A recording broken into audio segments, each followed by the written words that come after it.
Thank you for watching MMA Oddsbreaker, ladies and gentlemen. I'm Frank Trigg. Yes, that is the distracted Ben, the funky Askren. He's in the middle of watching a bunch of wrestling. Ben, today's kind of a day off for you. And your day off, most people like run around and do their honey-do list or take off and do their, their banking and their dry cleaning and crap like that. You sit around and watch more wrestling. Well, it's a morning off, not a day off, because we do have practice at 2 o'clock. Yeah, we got the Cadet Junior Nationals going on right now. We had a lot of our kids from the Askren Wrestling Academy competing up there. We got 3 left in the All-American round, so just trying to follow them and see how they're doing. Did you, if you didn't have a fight coming up, would you have made the trip and gone with them? Yeah, I was actually really upset because Bellator was not supposed to have me fight in July. They were supposed to have me fight in June. So I had everything all set up to go. I was going to coach for Team Wisconsin. It was all set, and then I had to cancel. That sucks. That it really cuts into. Yeah. You do that. Basically, your wrestling coaching is voluntary. Like it's not something you have to make $1 million at. Well, no, it's not. I mean, some parts of it, like coaching Team Wisconsin, would volunteer, but we have 2 wrestling academies up here, and they're not really volunteer based. They're trying to run a business. They put a lot of money into them, and working to make them profitable. How hard is it for you to stay up to date on the newest wrestling techniques, and now especially because wrestling's trying to save itself in the Olympics? They've changed the rules again. They've added some stuff, taken some stuff away. How tough is it to stay up to date on all the rules while trying to still pay attention to all the rules of MMA? It's not bad because I have to stay up to date on the rules because I got to relay those messages to all the kids I coach. So it's not super difficult. And then as far as staying up to date with what all the newest guys are doing, we have a lot of kids come into college men come in to teach wrestling at our academies. We had David Taylor in this spring and Logan Stever, who are 2 of the best that America has in college right now. And they did an awesome job with the kids. And I even picked up a few things on what they were doing that I hadn't really figured out yet. So it definitely keeps you sharp. Let's talk a little bit about your fight coming up here July 31st. And I'm probably going to say his last name wrong, but Andrey Koreshkov. He's 13-0. You're 11-0. So this is a real big. On paper, it's a real big battle being put together by Bellator. Break down Andrey for us as you see him when you're watching tapes. I think, and I've said this the whole time, I think he's primarily a kickboxer. When I watch his fights, he struggles in the wrestling and struggles on the ground, which I think that makes it a really easy fight for me. At least the last guys, Amasu is mostly a stand-up guy, but he at least had a black belt in judo, and Lima was, a stand-up guy, but he's got a brown belt in jiu-jitsu. So, they at least kind of have a formidable ground game. Whereas I don't see that same thing out of Koreshkov. He really struggles on the ground and with takedowns. Does he struggle in the sense that he can't do anything, like he gets taken down but he gets back to his feet? Or does he struggle where he just gets taken down and he's completely out of water when he's on his back? Yeah, Lyman Good in their final fight in the Bellator title fight, Lyman Good took him down and then had him mounted and took his back and was on his back for like 2.5 minutes. And, I think Lyman Good's like a blue belt in jiu-jitsu or something. He's not a strong wrestler, grappler type. So, I really think it's a match made for me. I think it's, obviously I don't want to get overconfident, but I think it's one of the easier technical fights I've had since I've had the title in Bellator. How tough is it for you trying to coach wrestling while trying to get prepared for MMA, but not to the kids? I know that's a passion of yours and you love doing it, but to the other MMA guys over there at Duke Rivers, aren't you still the head wrestling coach essentially for the team? Yeah, I'm still the coach there. So, one thing I try to do for myself is I try to get myself some other high-level wrestling competition. Besides, so I'll take I'll just say I'll go in there and coach and just do the coaching thing with the guys, and then I will I'll go in and I'll find my brother, for example, who coached at one of our academies. I'll wrestle with him because he's still a highly competitive wrestler. I'll find a couple college guys to go with, and I'll work it out with them so that way I'm still keeping kind of my edge or sharp in the wrestling, and I'm coaching those guys so they're getting what they need too. Now, obviously, this is kind of a loaded question because we both believe it. The one thing that everyone's got to learn in mixed martial arts, if you ever want to jump into the sport, is learn how to wrestle. Like, you've got to learn wrestling if you want to be successful in the sport. But it's the hardest of the 3 of kickboxing, boxing, and jiu-jitsu, judo. It's the toughest one to pick up. In Nevada, the kids don't even start wrestling until like 9th grade. That's just what it is. There's no like real kids programs. Couture's here started a new kids program. You obviously have a kids program in Wisconsin. from a state standpoint at the kids level, going through high school, let's take colleges out of it for a minute. What are the top 4 or 5 states that you believe that really have the strongest kids programs that are kind of they're feeding into to the college levels right now?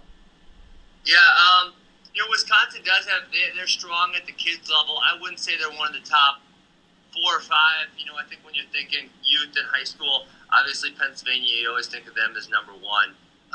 They dominate all the tournaments usually that they go to.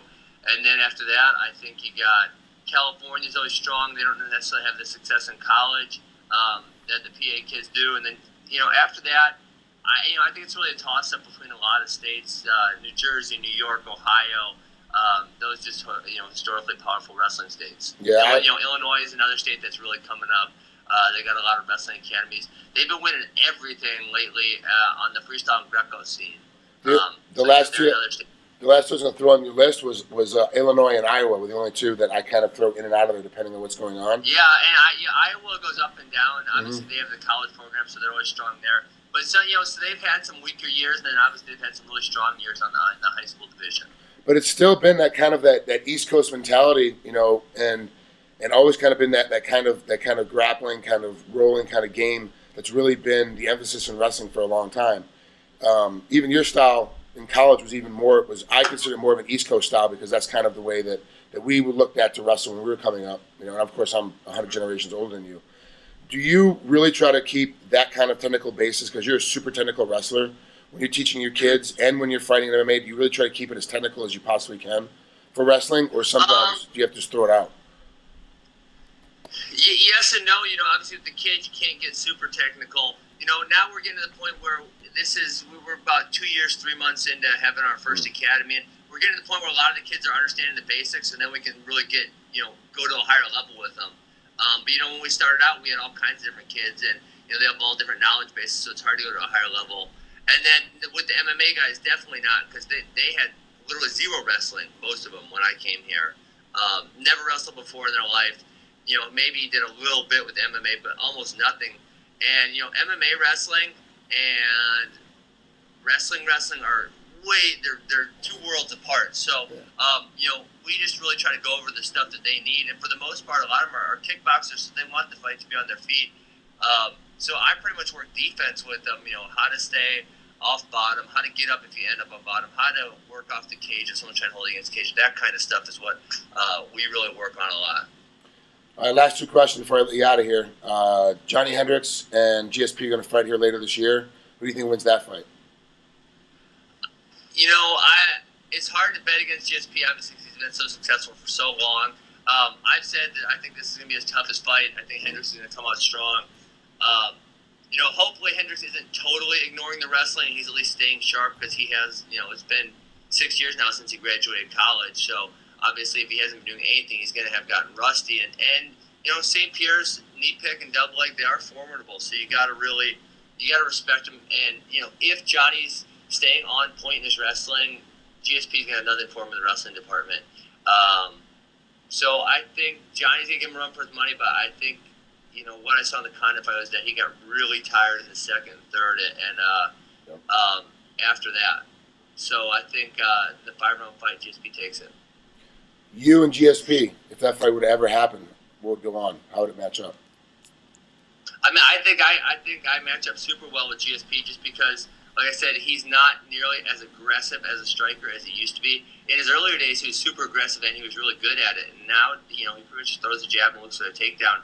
And that fighting style is just not going to work against me. I want someone to shoot on me. I want to be in the scramble. And I'm going to beat him there. And then I'm not going to get tired. I have a huge gas tank. I can go for days. So I think the things that he beats people with right now, I think I would be able to turn back on him.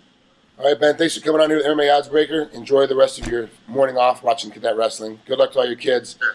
And, hey, I got a Wrestling for MMA series coming out in the next week, so I just want to let everyone know, check that out. It's called the Manhandling Manifesto.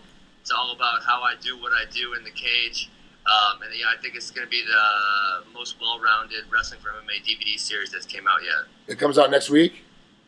The 25th, it comes out. So we'll be posting a bunch of stuff online, so just have everyone look out for it. I'm actually very interested in, because people don't like, a lot of people that don't know the sport really don't understand the technical game, don't like your style because it looks like you're just blanket riding somebody and you're holding on top and you're not doing much. They don't realize how much crap is actually going on. Every hip position, every toe change, every shoulder position. I'm going to be texting you here in about 5 minutes to give you my address. I want to copy that damn DVD. I absolutely think I'm telling you right now, I'm being completely honest with you, I'm 100% going to be stealing stuff from it to teach when I teach clinics. 100%, because the stuff you do is incredible, and they just don't get it. And when I commentate and try to explain to people what you're doing, I can't get enough information to tell people exactly this is what he's doing. Because it's so technical. All right, well, hopefully this will let some of the secrets out of the bag. Perfect, I like it.